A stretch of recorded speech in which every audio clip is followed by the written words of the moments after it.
시간 관리의 가장 핵심이 되는 3단계가 무엇인지를 아실 수가 있어요. 뭐 시간 관리에 도움이 되는 다이어리나 플래너는 뭐가 있을까요? 그런 것들은 어떻게 쓰는 게 좋을까요? 스케줄 관리는 어떻게 해야 될까요? 이런 방법에 대해서는 기술적인 요소에 대해서는 말씀드리지 않겠습니다. 왜 그러냐면은 다양한 도구들에 대해서 체험을 했었거든요. 각종 플래너, 다이어리, 어플리케이션, 여러 가지 소프트웨어들 진짜 몇십만 원짜리 수업도 들어보고 다 해봤는데 물론 제가 모르는 것도 아직 많이 있겠죠. 그런데 여러 가지 도구들을 써보고 심지어는 다이어리나 플래너들을 제가 마음에 안 들어서 저한테 맞는 걸로 별도로 맞춤 제작을 하기도 했어요. 그런데 여러 가지 실험 결과 내가 나한테 정말 맞는 도구를 찾는 것도 중요한데 그러기 위해서는 앞서서 먼저 해야 되는 게 있구나라는 거를 좀 알게 되었습니다. 그게 뭐냐면은 우선 시간 관리에 대한 어떤 기본적인 개념과 철학을 먼저 세우는 거예요. 그 다음에 내가 이제 어떻게 내가 플래너를 쓰고 다이어리를 쓰고 스케줄 관리를 하고 뭐 소프트웨어를 쓰고 어플리케이션을 활용하고 그 다음에 이제 얘네들이 나와야지 어떤 기본적인 마인드가 정립이 되지 않은 상태에서는 시간 관리를 위한 여러 가지 도구들을 써도 막상 그 도구에 내가 원하는 효과를 완전하게 얻지 못하게 됩니다. 그래서 가장 기본적인 어떤 시간 관리에 대한 철학 그리고 시간 관리에 대한 어떤 프로세스에 대해서 제가 오늘 말씀을 좀 드리고 갈게요.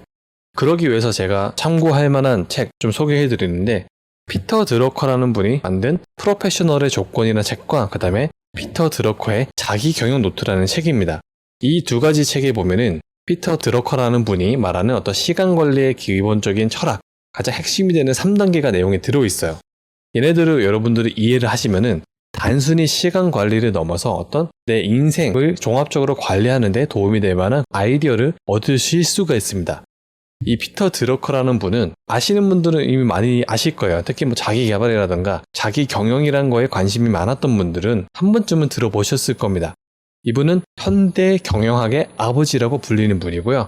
지금은 우리가 어떤 뭐 지식 근로자라는 표현들, 지식 경영자 그런 개념이 많이 익숙하겠지만은 이미 수십 년 전에 그런 얘기들을 이런 표현들이 아주 낯설었던 그런 시기에 이런 얘기를 했었어요. 이제는 여러분 모든 사람들이 특히 뭐 경영자뿐만 아니라 일하는 모든 사람들이 지식 경영자고 지식 근로자고 창의적인 무언가, 지적 컨텐츠를 가지고 승부를 봐야 되는 시대다. 그런 얘기를 이미 앞서서 하고 있었던 분입니다. 이분이 참 대단한 게 관심사가 상당히 넓었어요. 그래서 어떻게 했냐?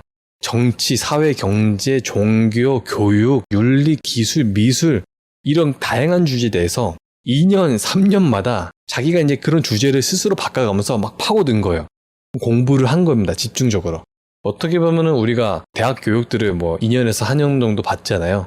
자기 스스로 그런 전공을 팠다고 생각하실 수도 있는 거예요. 2, 3년마다 그렇게 주제를 바꿔가면서 연구를 하고 그렇게 배웠던 그런 지식 컨텐츠를 가지고 책을 쓰고 강의를 하고 기업에 컨설팅을 한 겁니다. 근데 얘를 우리가 뭐 한 10년 정도 이런 작업만 해도 진짜 똑똑한 사람이 될 수 있겠는데 이분은 이런 활동을 무려 70년간 하셨어요. 70년 이상. 그러니 진짜 어마어마한 컨텐츠가 쌓여 있겠죠. 이렇게 쌓인 컨텐츠를 가지고 이 다양한 분야의 어떤 컨텐츠, 노하우들을 융합을 하면서 얘를 가지고 이제 지식 활동을 한 거죠. 그러니까 정말 대단하신 겁니다. 이런 분들은. 이런 정말 이 대단한 사람이 현대의 경영학의 아버지라고 부르는 사람이 말하는 시간 관리의 핵심 3단계는 무엇인가? 첫 번째 단계는 뭐냐면은 일단 시간 기록입니다. 시간 기록은 뭐냐? 말 그대로 여러분들이 지금 어디에 어떻게 시간을 쓰고 있는지를 딱 기록으로 다 남겨보는 거예요. 근데 사실 뭐 시간 기록 한번 해보세요라는 말은 어디선가 들으셨을지도 모르겠습니다. 그런데 안타깝게도 그렇게 들은 사람들 중에 실제로 시간을 다 기록을 해보는 사람은 극히 소수예요. 하지만 정말 감사하게도 그 시간을 한번 기록을 해보잖아요. 그러면 여러분들은 시간 관리, 더 나아가서 진짜 내 인생을 관리하는 데 있어서 도움이 될 만한 어떤 아이디어 아니면 지금 나한테 부족한 점이 뭐가 있겠구나를 단번에 알아차리실 수가 있습니다. 이거는 제가 실제로 교육에서도 아니면 모임에서도 같이 한번 해봤을 때도 공통적으로 느꼈던 점이에요. 시간을 한번 기록을 해보세요. 시간 기록하는 방법도 여러 가지가 있는데요. 제일 기본적인 방법은 얼만큼의 시간 동안 내가 그 시간에 뭘 했는지 다 적어보는 겁니다. 그런데 뭐 우리가 평생 이렇게 기록을 할 수는 없잖아요. 그리고 진짜 1년 동안 이렇게 기록을 하기는 어려우니까 저는 최소한 딱 일주일은 해보시길 추천을 해드려요. 왜 일주일이냐? 하루 이틀은 너무 짧고요. 그 다음에 한 달씩 또 하면은 좋은데 우리가 좀 지치니까 다만 일주일은 내가 월요일부터 월, 화, 수, 목, 금, 토, 일요일까지 한 번씩은 다 거치잖아요. 그리고 우리가 요일마다 조금씩 시간을 활용하는 패턴들이 좀 달라집니다. 평일 주말도 당연히 다르고, 그 다음에 평일에서도 월요일과 금요일, 수요일 이렇게 요일마다 자기의 어떤 리듬들이 좀 달라지거든요. 그 다음에 일의 형태라든가 사회가 굴러가는 그런 어떤 경향들이 조금씩 달라지기 때문에 적어도 모든 요일을 거치는 일주일은 시간을 기록을 해보시는 게 좋습니다. 그 다음에 피터 드러커가 말하는 시간 관리의 두 번째는 뭐냐? 사실은 이 두 번째 단계를 피터 드러커는 시간 관리라고 표현을 해요. 근데 시간 관리의 3단계인데 두 번째가 시간 관리다. 이러면 좀 표현이 애매하죠. 근데 너무 이 용어에 너무 헷갈리지 마시고요. 두 번째 단계에서는 해야 되는 게 뭐냐면은 우리가 첫 번째 단계에서 내가 어떻게 시간을 쓰고 있는지를 기록을 했잖아요.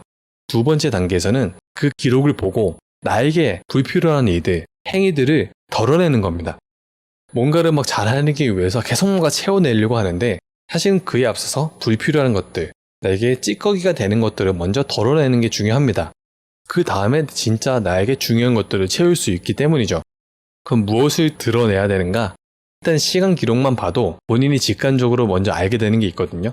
아, 얘네들은 내가 필요 없구나. 근데 그 다음에는 여러분들이 한번 질문을 던져보는 게 좋아요. 무슨 질문을 던져보는 게 좋은가? 이거는 피터 드러커의 책 프로페셔널의 조건이라는 책에 나옵니다. 피터 드러커는 딱 이 세 가지 질문을 한번 스스로에게 던져보라고 해요. 그리고 그 질문에 떠오르는 답들 여러분들은 덜어낼 필요가 있습니다. 그 세 가지 질문이 뭐냐면은 첫 번째, 내가 하는 일 중에 꼭 하지 않아도 아무 문제 없는 일은 어떤 것인가? 두 번째, 내가 하는 일 중에 다른 사람에게 넘기는 것이 더 좋은 일은 어떤 것인가? 세 번째, 내가 하는 일 가운데 오히려 다른 사람의 시간을 빼앗는 일은 없는가? 이 세 가지 질문을 스스로에게 한번 던져보실 필요가 있습니다. 이 질문들을 자기 진단 질문이라고 표현을 해요. 이렇게 한번 던져보고 나한테 이거는 좀 필요 없는 일 같아 라는 거는 좀 버려내시고요. 그 다음에 이거는 내가 굳이 안 해도 될 것 같은데 이거는 다른 사람들에게 맡기고 위임을 하는 게 더 나을 것 같은데 이런 것들도 덜어내세요. 그리고 찾아보면은 분명히 이거는 내가 한번 도움이 되는 건 맞는데 굳이 이렇게 시간을 많이 들여서까지 해야 되나 싶은 일들도 좀 있거든요.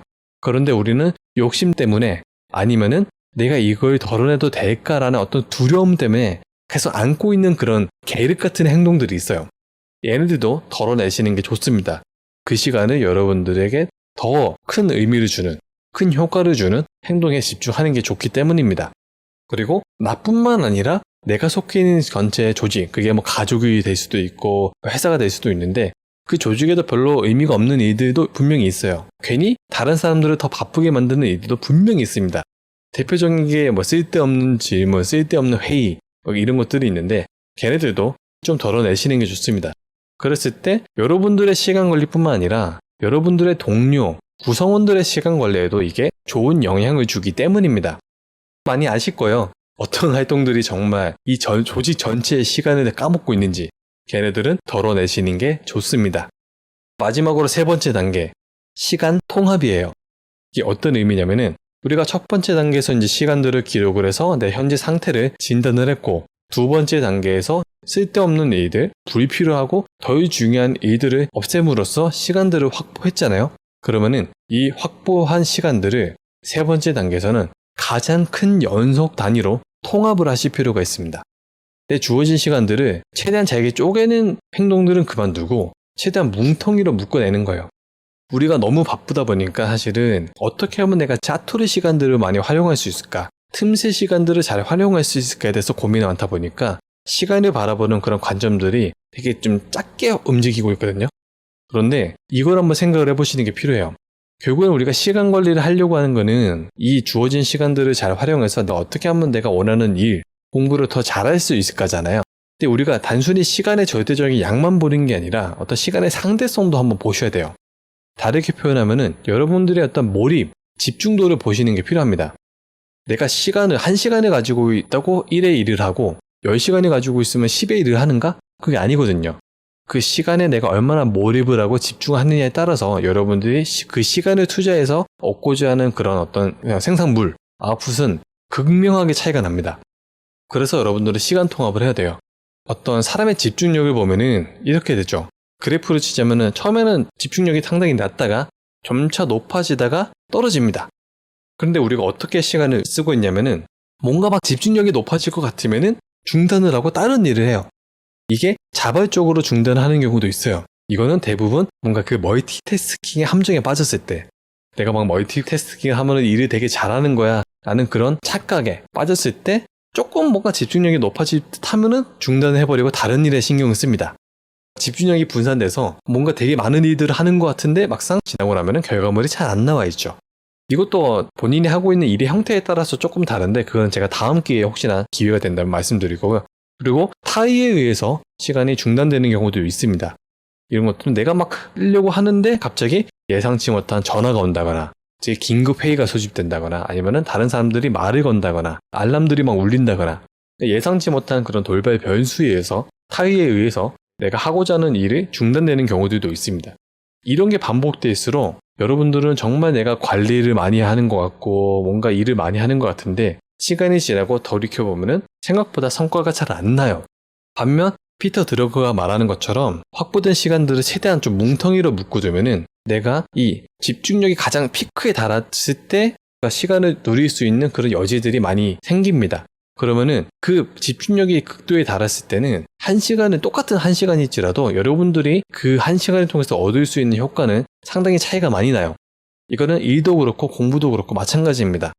따라서 피터 드러커는 지식 근로자라면은, 지식 경영자라면은 최대한 내가 이 뭉텅이 시간들, 연속적 단위의 어떤 시간 단위를 최대한 많이 길게 잡아놓으라고 합니다. 그런데 이 현대인들이 워낙 이제 다이나믹한 삶을 살고 있잖아요. 그리고 시간이라는 거를 내가 온전히 나의 마음대로만 컨트롤할 수 있는 게 아니다 보니까 나는 이렇게 뭔가 집중하는 시간들을 많이 갖고 싶은데 계속 좀 외부의 요소에 의해서 그 집중할 수 있는 시간이 계속 끊겨버린다라고 고민을 하시게 될 거예요. 그래서 뭔가 일을 한다거나 기본적인 활동을 하면서 또 다른 무언가를 준비하시는 분들은 아침 시간을 활용을 하시죠. 무조건 아침형 인간이 돼야 되냐, 저녁형 인간도 있다라고 막 얘기를 할 수도 있는데, 현대인들의 어떤 라이프 스타일을 따져보면은 그렇게 내가 외부의 방해를 받지 않고 온전히 나에게 집중할 수 있는 시간을 확보할 수 있는 게 솔직히 아침 시간이 통계적으로는 제일 좋긴 해요. 우리가 약속을 가져도 아침에 가지는 경우는 잘 없잖아요. 그리고 뭐 야근을 한다거나 갑자기 예상치 못한 회식을 한다거나 뭐 경조사가 생긴다거나 이런 것도 아침에 생기지는 잘 않거든요. 거의 다 저녁에 생기지. 그러니 아침에 일단 내가 좀 평소보다 일찍 일어나서 한두 시간을 딱 잡아놓으면은 그 시간에는 또 외부의 방해를 최대한 받지 않고 내가 하고자 하는 일에 집중을 할 수 있게 됩니다. 그러니 뭔가를 준비하시는 분들은 다들 그렇게 아침에 일찍 일어나서, 새벽에 일어나서 내가 나에게 집중하는 시간, 뭐 공부를 한다거나 뭐 책을 쓴다거나 아니면 자기만의 어떤 작품을 만든다거나 그렇게 좀 투자를 하고 계시는 거죠. 자, 정리를 할게요. 현대 경영학의 아버지라고 부르는 피터 드러커는 시간 관리의 3가지 단계를 말합니다. 첫 번째 단계는 시간 기록. 이거 꼭 해보세요. 여기서도 영상을 듣고 나서 그래 그런 게 있었지 근데 난 안 해 라고 하시는 분들이 있는데, 진짜 딱 그래 이제는 한번 해보자. 일주일만 딱 시간 기록을 해보셨으면 좋겠습니다. 두 번째 단계는 시간 관리. 여기서는 여러분들에게 큰 의미가 없는, 여러분들의 생산성을 낮추는 그런 행동들을 덜어냄으로써 여러분들의 그 귀한 시간을 확보하는 겁니다. 이건 내가 덜어낸다는 게 아예 버릴 수도 있고요. 아니면 위임을 하실 수도 있습니다. 세 번째 마지막 단계는 시간 통합. 첫 번째 단계, 두 번째 단계를 거치면서 확보한 시간들을 가장 큰 연속 단위로 일단 묶어주는 거예요. 그래서 아까 제가 말씀드렸죠. 사람의 집중력, 이 그래프를 생각을 하시면서 내가 최대한 여기에 뭔가 한 가지 일에 몰입할 수 있는 그런 시간들을 크게 확보를 하는 겁니다. 그랬을 때 여러분들은 같은 시간을 가지고도 최고의 어떤 아웃풋을 낼 수 있는 그런 생활을 하실 수가 있어요. 이 3가지를 먼저 한번 접근해 보신 다음에 내 시간 관리를 위한 툴들, 도구들, 뭐 그게 다이어리든 플래너든 뭐 애플리케이션이든 아니면 또 다른 뭐 소프트웨어든 그런 것들을 찾으시는 게 좋습니다. 제가 말씀드렸던 거, 피터 드러커의 그런 시간 관리 핵심 단계를 먼저 하시고 그다음에 여러분들에게 맞는 어떤 적합한 도구를 찾으셨으면 좋겠습니다. 다음에는 제가 혹시나 기회가 된다면은 그러면 이제 피터 드러커가 말하는 이 철학 외에 제가 또 겪으면서 경험을 하고 실험을 하면서 또 많은 분들의 어떤 시간 관리를 보면서 느꼈던 철학도 말씀을 드리도록 하겠습니다. 감사합니다.